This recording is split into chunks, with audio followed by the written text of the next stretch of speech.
नाशिकचे आयटी कंपनीतलं प्रकरण आहे त्या प्रकरणावर गिरीश महाजन माध्यमांशी बोलत होते। त्याकडे लक्ष असेल ते अजूनही बोलतात। पुढची बातमी तोपर्यंत आपण पाहूयात। माजलगाव तालुक्यातील पुरुषोत्तमपुरी इथे एका शेतकऱ्याच्या संतापाचा उद्रेक पाहायला मिळाला।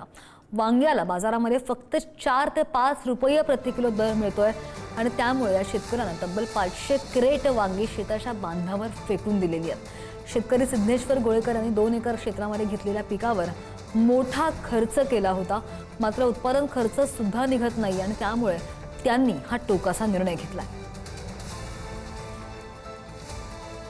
शेतकऱ्याचा माल आल्यानंतर शेतकऱ्याला कमीत कमी त्याचा खर्च तरी निघेल असं तरी भाव त्याला द्यायला पाहिजे, पण असं न होता इथल्या सिस्टमचं सगळं चुकीचं धोरण आहे।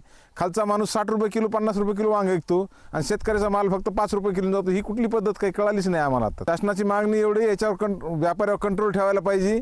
शेतकऱ्याला किमान 25-30 रुपये किलोनी तरी दर मिळायला पाहिजे।